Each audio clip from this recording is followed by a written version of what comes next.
Dr. Clint Jenkins has had many adventures, from owning a long-haired chihuahua to being asked to be a CIA agent, from making crabapple jelly and doing research on how people think.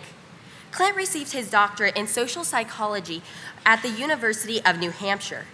For a time, he worked for the Department of Homeland Security to pioneer techniques analyzing how the public's attitude towards terrorism changed. However, after he finished his doctorate, he turned down an opportunity to work for the CIA in favor of starting a research career at Focus on the Family. At Focus, Clint performed extensive research on ethnography and created focus groups, surveys, and online communities. Because of his excellent work, he obtained the position of Director of Research and Insights. Eventually, his love for research directed him to working for the Barna Group. This is an organization that is dedicated to studying the interaction between faith and culture. This organization helps with polling services and research. It consults for churches, businesses, and nonprofits. Clint is now the Vice President of Research at the Barna Group. Clint is an internationally and nationally recognized author. He has been published in such sources as the International Criminal Justice Review, Homeland Security Affairs, and Quark's Marketing Research. His expertise has been required for the Boston Globe and Scientific America. Not only is Clint a whiz at research, but he firmly believes in changing our culture through facts for the glory of God. Ladies and gentlemen, please join me in welcoming Clint Jenkins.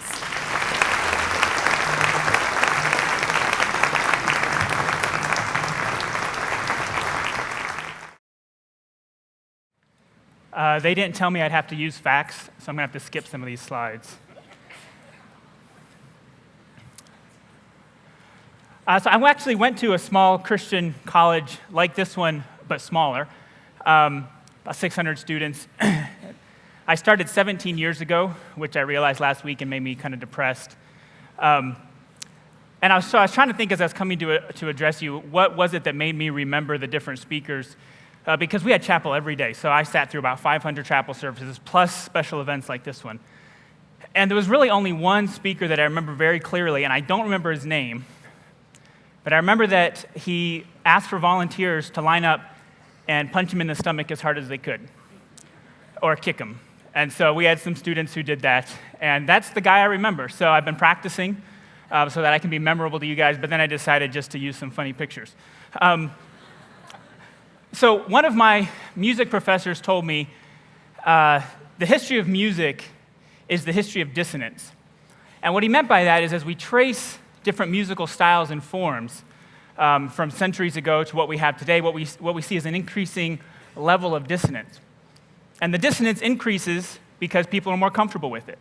So it's not just dissonance in the music, it's that tolerance. It's the tolerance for dissonance over harmony. And so being a social psychologist over time, I realized that actually applies to a lot of different areas as well, and we're going to talk about some of those areas. But as we look at a culture and how a culture progresses, what we see is a greater and greater tolerance for dissonance.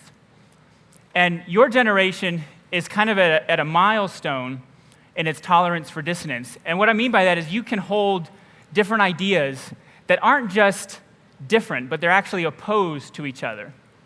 And you can be okay with that. You don't feel the need to integrate everything. Now, some of this is just human nature, but we're going to talk about some of the differences, some of the impact of communication and relationships and technology on our tolerance for dissonance and why it matters more for your generation than for previous generations. So I want you to meet Bob. I forgot when I picked Bob that Glenn was going to be here with all his artwork. So unlike Glenn's artwork, Bob was not drawn by Van Gogh or Matisse.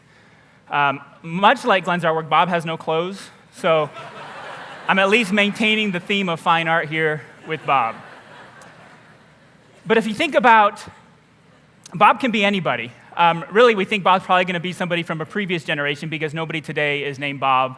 If they are, they go by Robert. And so if we look back at my generation or even previously, somebody like Bob is going to grow up, and what are they going to be surrounded by? They're going to be surrounded by people who are pretty much like themselves. Their ties are going to be geographically based. They're going to be around kids in their own neighborhood. They're going to be in a relationship with people who go to the same school, many times go to the same church, oftentimes are part of the same family as cousins or uncles or nieces and nephews. And so Bob, in previous years, is going to grow up in a fairly homogenous society, and there's going to be very little need for Bob to confront a lot of dissonance, let alone develop a tolerance for it. We fast forward to your generation, and we see a completely different scenario. We see you guys growing up with ties and connections and relationships and information that is wildly different from the home or the family or the church that you are a part of. And so you're confronted from a very early age, and it's just compounded over time with very different ideas from people that you know, from people that you like. And this has an impact on how you're going to view the world, and it has an impact on the level of dissonance in your world, which is much higher than it has been in previous generations, simply because you have more exposure to new ideas and to different ideas. I want to talk about a few reasons why relationships matter. And the first one is that what you experience is going to be more important than what you're taught. And your professors know this already, and that's why they work very hard to get beyond just the classroom lectures, and the best ones are very good at it. They give you experiences. So what you experience, whether that's going to be something you experience in a home life, maybe wonderfully positive, maybe horribly negative home life, but that experience, whether it's going to be experiences that you seek out while you're here, maybe you're part of a club or a team or a missions trip, those experiences are going to have a bigger impact on you now and 5 years from now, 10 years from now, than anything that you're going to read in a book, write down in your notes. Well, you probably don't write notes anymore. You type in your notes, take pictures of whatever it is that you do for notes. And so these experiences are going to define you. The difference, and this is human nature. This isn't something that's new for your generation. What's new for your generation is the breadth of experiences that are open to you. You have ability to travel more easily than any other generation before you. You don't even have to travel because you have the ability to engage with people who are in different worlds, in different environments, different philosophies of living. And then we have things like our media technology, and it's been amazing. When I was 17 years old, The Matrix came out. And The Matrix was groundbreaking technology, and it's actually still pretty impressive when you go back and look at what they were able to do with the technology that they had. But the ability to be put into a world that doesn't exist, that only existed in somebody's head, and the more modern example of that would be the Harry Potter phenomenon. So Harry Potter, we've got 7 books, we have 8 movies, and nothing new about the books, very well written, can place you in a world. What's different now is now they can make 8 movies about those books, and if they'd been smarter, they would have made 14 movies, but they didn't think of breaking them up until they got to the last one. So we have 8 movies where you can sit in a theater or in your house, which is probably better than a theater, and you can be immersed, completely immersed, in a world that somebody just came up with in their head, a world with its own morality, a world with its own laws of physics. And what we're seeing is that Harry Potter, now people who are a little bit older than you are the ones who grew up kind of with Harry Potter. You guys came along a little bit more when it was more fully developed. But what they're seeing is the kids who grew up immersed in the world of Harry Potter, they actually have different political philosophies. It's impacted the way they think about outgroups or discrimination, because Harry Potter was the hero of the oppressed. And people lived in the world with him, and they became much more inclined to be defenders of the oppressed. And that's a good thing. It can also, depending on what worlds you immerse yourself in, can also be a bad thing. But we're seeing these experiences matter, and they don't even have to be real experiences in the sense of you're physically going through them. They can be secondary experiences in the sense that somebody is presenting them to you, whether that's in a movie format, whether that's a friend having a conversation saying, let me tell you about what happened to me. And these things are going to impact your life. And because there's so many of these kinds of messages coming at you, there's going to be a natural dissonance. They're not all going to agree, and you have to make sense. But the relationships that you're in are going to define the experiences that you have. And those experiences are going to have a big impact on how you see the world. The second one, and by the way, these aren't really in any particular order, relationships trump rules. Who you know is more important than what you know. A few years ago, there was a big deal about pirating music. I don't know if that's a big deal now anymore or not. But there was this big campaign about don't steal, don't download things, and intellectual property. And you watch movies that were made about 10 years ago, you see trailers at the beginning about piracy is not a victimless crime, et cetera, et cetera. And pretty much it didn't work. Right? Really what stopped piracy was being able to buy something on iTunes or be able to watch it on YouTube. And so different economic models came along and actually is what stopped piracy. But for a while, they were trying to stop it with public service announcements and things like that. One of the reasons they could not stop piracy is because everybody knew somebody else who was doing it. And this is the same problem that pastors have today, that college professors, especially at a Christian college who are trying to do more than just instruct in knowledge, have today, is that there is no single, we can't name a vice or a moral problem or what we call a sin. I can't name one. If I started naming a list, there'd be, most of you would know somebody who's involved in it, or you would know somebody who knows somebody who's involved in it. Your circle of friends, your circle of connections and relationships are so much bigger and so much more open that you know things about people, you know things about acquaintances that I didn't know about my own cousins. And so I can't name things that I think are wrong without you being able to name people who are involved in it, and actually they seem to be doing just fine. And so this relationship gets in the way. Who you have relationships with is going to start to define the rules and how you see right and wrong, how you see the way a person should live their life. And it leads to, what does it lead to? You all know what it leads to. Well, they don't seem to be hurting anybody, so who am I to judge, right? And that's where we end up because relationships trump rules. And I'm not here to tell you that it shouldn't be that way, because it is that way. I'm here to tell you that it really matters who you're forming these relationships with. Because how they act and what they do and the experiences they create for you are going to start to define how you see the world. The third one is a little bit more interesting to me because, as you heard in my introduction, I'm a social psychologist, and I really enjoy kind of how we're influenced by our surroundings. My favorite study in social psychology, I remember I was a sophomore or a junior, and I was in psych class, and I had just switched my major over, and they were talking about Stanley Milgram. Who knows Stanley Milgram? All right, Stanley Milgram did a groundbreaking experiment. This was after World War II, and everybody had the question of why did the Germans do what they did? How in the world could those things have happened? And it was kind of interesting because we all know about what happened in World War II, and if you don't, then read a book, for crying out loud. We all know what happened in World War II. It's just kind of become part of our cultural ethic that people can do terrible things under the right circumstances. But back then, it was actually very different. It was surprising. It was shocking because they had much more of an ethic of individual responsibility. And who you are is what determines how you act. And now we look at the Holocaust and some of the other atrocities that happened in World War II, and we say, you know what? It wasn't about who they were. It was about the situation they were in. So Stanley Milgram is the one who did the experiment with electrical shock. So you come into a room, you do you sit down and you're told, you're going to engage in an experiment. There's two participants. You're the first participant. The other guy's in the room. You can't see him, but you'll be able to hear him. He'll talk to you. And you're going to ask him questions. He's going to answer. And when he gets it wrong, you flip this little lever, and it's going to shock him. It's a great idea.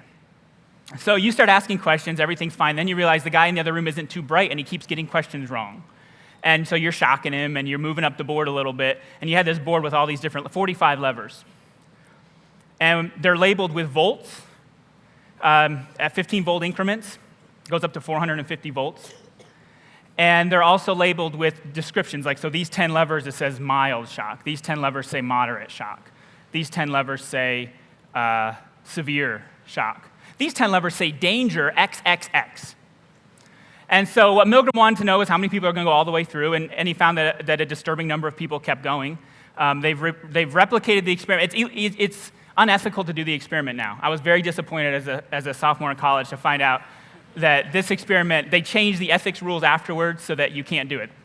But something like 70% of the people went all the way to 450 volts. And there was at 135, if you were going to stop, you were going to stop by 135 volts. If you got past that, you were almost certainly going to finish. And it's so bad that the guy in the next room would actually stop responding. Now, he wasn't actually being shocked. I should mention that.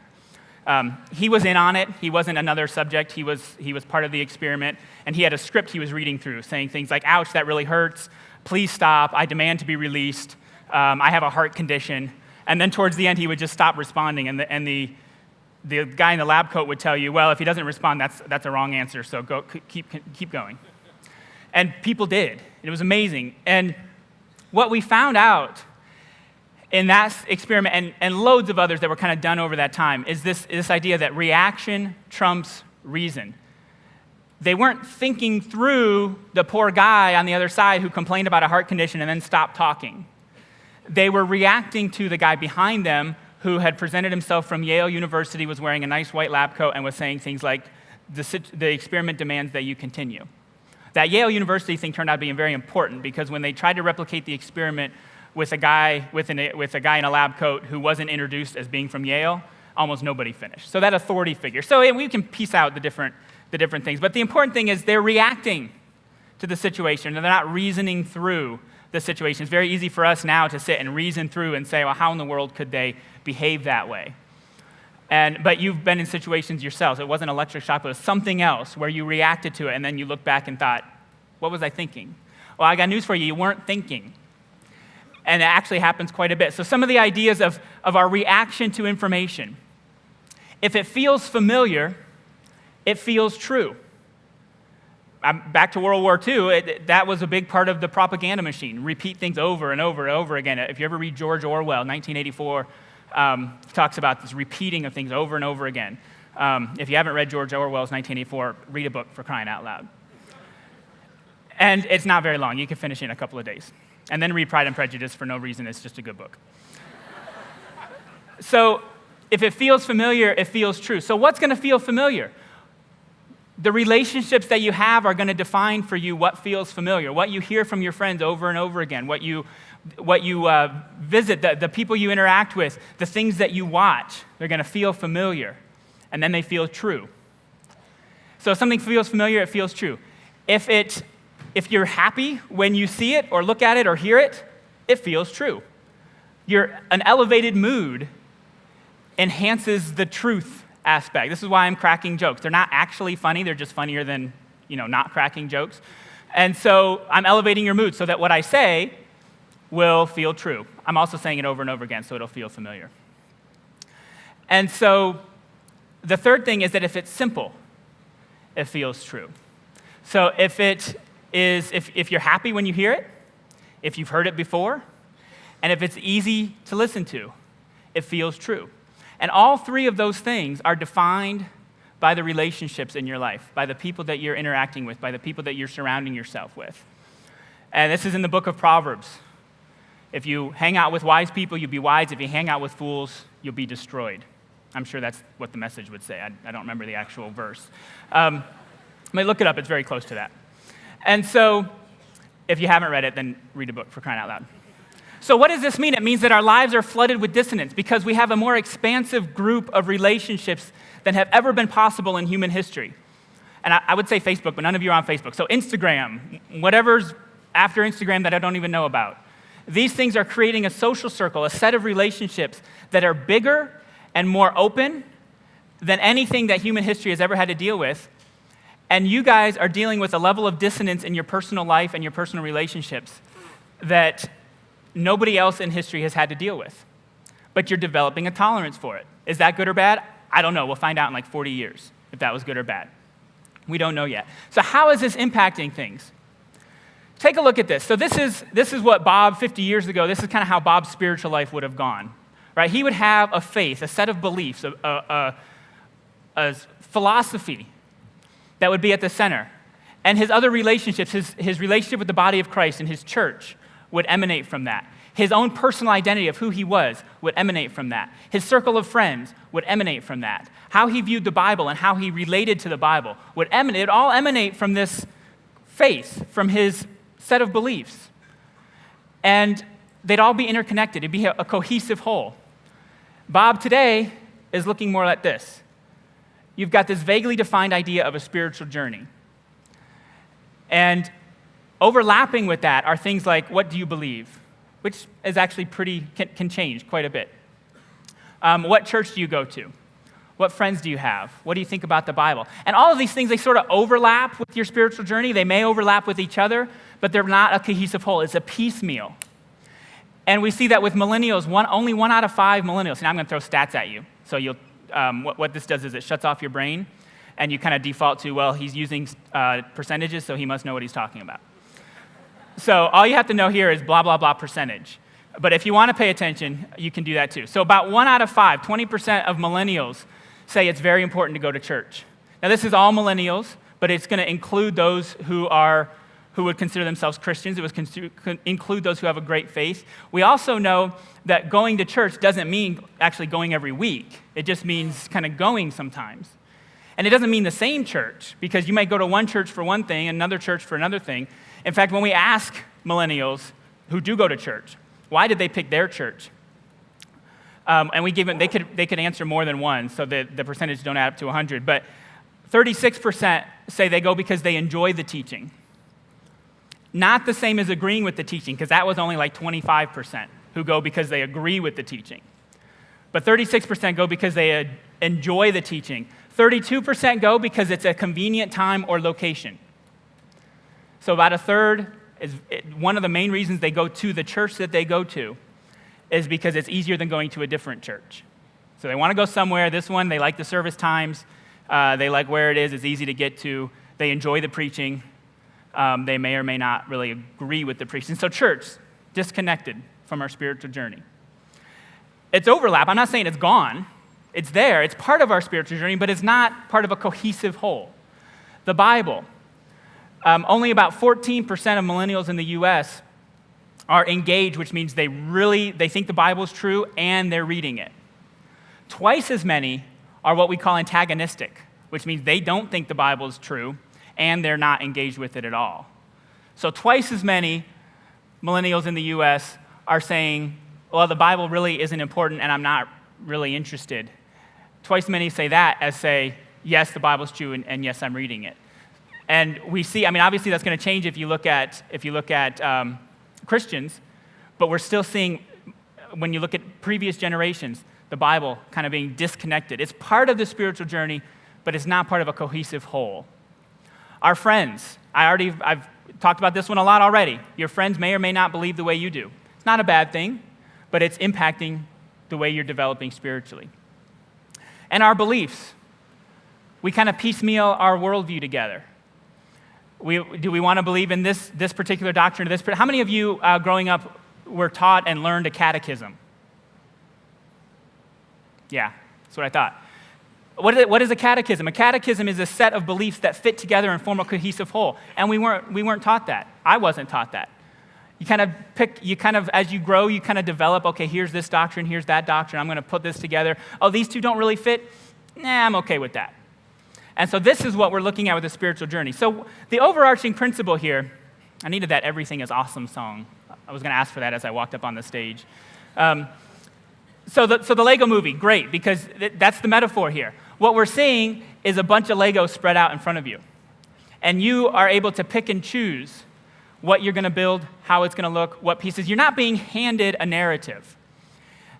And this is culturally, every culture kind of develops these narratives and they pass them along to the next generation.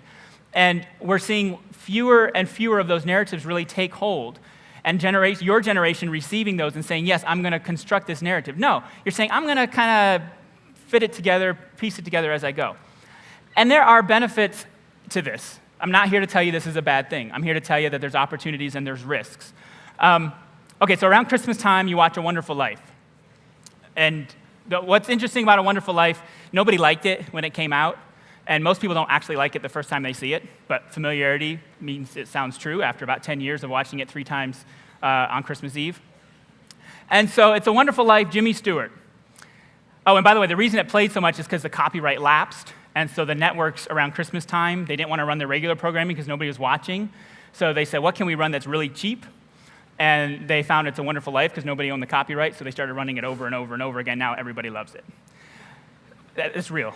But Jimmy Stewart, he's the main actor in there. Jimmy Stewart kind of became a popular actor under the Hollywood studio system. And he would say this, I go to work every day, and I'd have a big part in a little movie, I'd have a little part in a big movie, whatever, but I would come in and I would go to work, drive into the studio, they'd tell me what I would be working on that day, I'm going to work on it. Other people say, MGM in particular was this great studio. They had everything there. It was kind of like Google of its day. You could go in, you could get a haircut, they had electricians, you might live on the property. Everything, it was a self-contained little city. And you would come in and you'd just kind of be this cog in the machine. And so that was Jimmy Stewart's kind of experience. And he was also one of the first actors to kind of break out of that system. and start to do his own thing. But back then, if you were an actor doing your own thing, well, you wouldn't be. You'd be part of a studio. That's how you get roles. That's how you get parts. They're not going to spend a lot of time casting, piecemealing together a cast. They're going to go over and they're going to say, who do we have on contract? All right, here we go. This is why Shirley Temple was not in Wizard of Oz. And I just said two names that you have no clue what I'm talking about, so I'll skip that. So what happened is that blew up. And I honestly don't know all the reasons that it blew up. But the studio system collapsed. And you ended up with somebody more like Tom Hanks. Now, Tom Hanks picks what he's going to do. And if he doesn't want to do it, he doesn't do it. And if he doesn't want to go to work that day, or on that movie, he doesn't do it. And so he'll kind of he'll scope out what's in front of him, and he'll say, I'm going to do this, I'm going to do this, I'm going to do a different contract for each one, maybe different terms of payment. Sometimes I'll do a little bit of the revenue, sometimes I'll do a salary maybe. If I don't think the movie's any good, I'll take a salary. And so you have somebody like Tom Hanks or Julia Roberts, who are the Jimmy Stewarts of our day. I was going to use younger names, but I don't know any. And so you have them, and they have a career that is leaps and bounds above anything Jimmy Stewart would have imagined. Life is easier. They don't have to work unless they want to. They get more money. They get to have more say in the projects. Jimmy Stewart never had any of that. So that's the opportunity and what we're seeing when you can kind of piecemeal a life together. The risk is that there's very few Tom Hanks and Julia Roberts, and most actors today would really, really prefer the studio system because they're cobbling together a living being an actress and a waitress and a bartender and a model and whatever else they can do that week that's going to pay the bills. And they would love to drive into a studio every day and just do whatever they told them because then they'd at least be making a living doing what they wanted to do. So here's the opportunity and the risk that you have in our new world. I'm going to go through some more ideas about this. You can be the Tom Hanks who has a lot of say-so and a lot of choice because he's really good at what he does, at what he's selected. Or you can cobble together a living and kind of be the also-ran, and it's going to depend on how you invest yourself and what kind of choices you're going to make. And so that's the key thing that I want you to know. We're going to talk about an example of how does this impact relationships. And let's look at the family. Here's our old kind of cohesive model. The marriage is at the middle. Everything else emanates from that. Your love and affection for somebody emanates out of your marriage. Who you have sex with, defined by your marriage. Who you live with, where you live, defined by your marriage. The kids you have, everything is a cohesive whole built around marriage. And here's where we've gone. Love is in the middle, and we can go on about, self-gratification, all that stuff. But the idea is love is in the middle. Everything else kind of fits in there somewhere. It may overlap a lot. It may overlap a little bit. And this is one of those cases because of what Glenn talked about how marriage and our human nature reflects God. This is one of those areas where I can say, this is worse. What you're looking at here, that's worse than the slide I just showed you. I'm not going to say that about everything because sometimes there's pros and cons. This is worse. You want to go back to the other one in this particular instance. But we see things like, you know what the median age for marriage is? This part can be good or bad. Women is 27, men is 29. So by age 27, half the people who are married were married by age 27 for women. For men, it's age 29. When you're by the age of 25, here's something that's interesting. And I just found this when I was researching for this talk. By the age of 25, 38% of women are married. All right? So by age 25, more than a third of women are married. 44%, almost half of women are mothers by age 25. And that actually happened a while ago, where the age of first marriage and the age of first child swapped. And for a while now, we've had a society where women, on average, are becoming mothers before they're becoming wives. It's impacting certain segments of society more than others, specifically those without a college education. So for those of you who are going to finish college, you're going to kind of be the winners in this equation. You're going to be getting married later, but you'll also be having kids later. You'll be making more money. It's not as big a deal. For those without a college degree, it's a bigger deal. They're going to be getting married later. They're not going to be having kids any later. They'll have kids about when they would have anyway, just without marriage. So we're seeing this in every area of life. How many of you had some sort of me go back up to this slide. How many of you had some college credit before you enrolled here at CCU? That's a lot. That's almost all of you. Had some, whether it's AP, whether it's CLEP, whether it's some kind of dual enrollment, whether it's a community college, you had some kind of college credit before you enrolled here. That's a new thing. That's not something that colleges really would have dealt with 30 years ago. You bring in the freshmen, they came in from high school, you start them off, they go through 4 years, they leave with a degree. It's the cultural narrative of what it means to get a higher education. That's been blown up, right? You're in high school, you're thinking, I might take some college courses, I might get my GED and not finish high school, I might go to the community college and then transfer somewhere else because it's a lot cheaper, and you're piecemealing, I might do some of this online while I'm enrolled somewhere else. You're piecemealing together your education. Again, great opportunity and great risk. We see the same thing in the jobs that you'll be going to. The idea of going to work for a company and actually working for that company till you retire just doesn't make sense. Even if you wanted to, you probably couldn't, but why would you want to? That's the studio system. You want to be Jimmy Stewart, picking your gigs, going from one thing to another, piecing together. I'm going to freelance over here a little bit, then I'm going to do this, and maybe I'll go live overseas for a few years. I'm going to piecemeal together my career. And there are tremendous opportunities and there are tremendous risks. One of the risks, to be a little bit more practical, and I think you'll probably get a lot more of this from Lisa's talk a little bit later. I was talking to a kid in Minneapolis the other day, and we meet every once in a while. He's a bright kid, a few years older than you guys. I think he's about 2 years out of college. Just closed on his third rental property. And so he bought a single-family house to rent, then he bought a duplex. Now, last week he bought a triplex. He's very excited about this.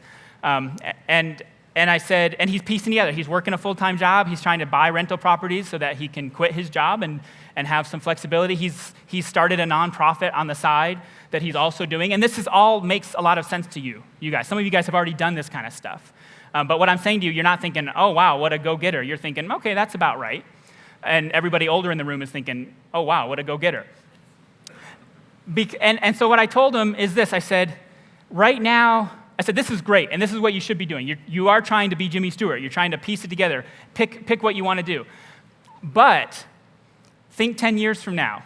You're not going to want to show up at a duplex at 2 o'clock in the morning with a wrench because the toilet's not working. Right now, that's great. That's a resource you have. You can do that. Nobody cares. 10 years from now, you'll be up at 2 o'clock in the morning, but it's going to be with the kid, and if somebody calls and the toilet's clogged, you're not going anywhere because life is going to change. And I said, right now, you have a surplus of time and energy.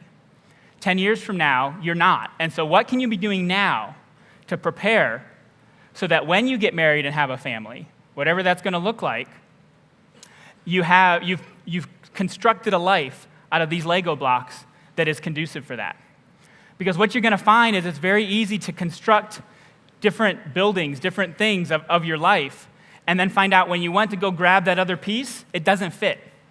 Whether that other piece is marriage, whether that other piece is something God's called you to overseas. I was married when I was 20 years old. So I finished college and got married at 20. That's ridiculous. Even for my generation, that's kind of ridiculous. So I've been married 14 years, got 3 boys. My window of opportunities have shrunk. I'm not upset about that, but there are certain things I look at and I think, I'd love to do that. But I have a wife and 3 kids at home. It's not going to happen. I need the stability. I've made different choices. I have different set of trade-offs. And I'm not complaining about that at all because I'd rather have the wife and kids at home. But what I'm saying is as you build things, as you construct something out of the many, many options in front of you, what you construct is going to eliminate options later.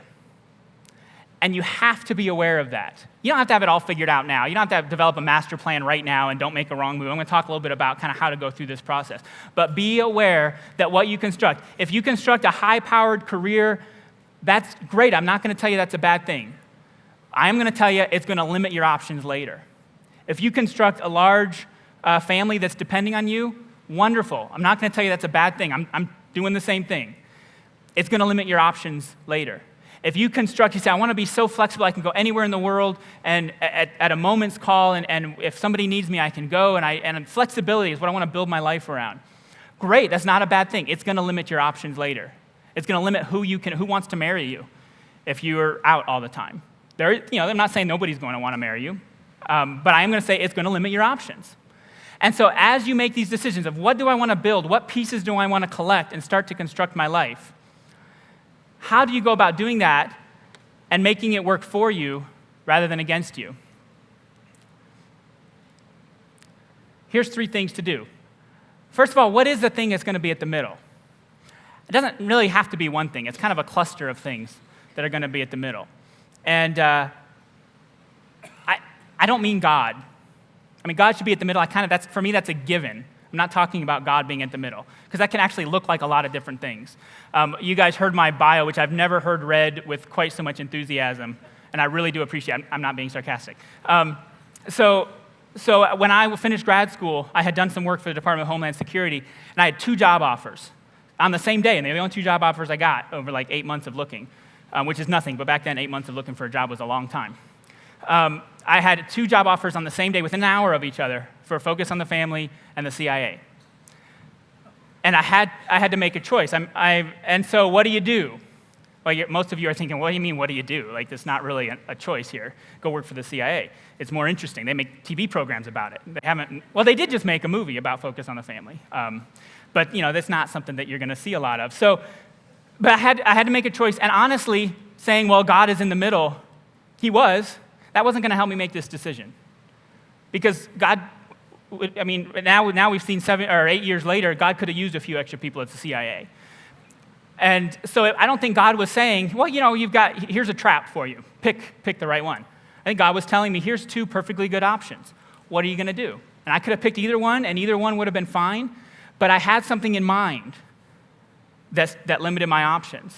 And I had a vision of living in D.C. and I had 2 options. Either you live an hour and a half from where you work, or you live in a high-rise apartment building. And I didn't want either of those things. Now, my wife and we didn't have any kids, but I knew they were coming. I didn't know they were. I was hoping they were coming. We were going to have kids. And I was thinking ahead. I'm thinking, what life do I want? Not what job do I want. What life do I want? And we came out to Colorado and actually, I don't even like Colorado that much, but it's better than D.C. So we came out to Colorado not because I love mountains. I'm a Florida boy. I grew up on the beaches. I miss the ocean. And so I came out here because I could live 3 miles from where I work, and my wife could pick a job rather than having to go to work. And it turns out we had kids like right away, so she hasn't gone back to work at all. But I wanted her to have the option. That's the option I wanted. The option of coming home for lunch, not the option of moving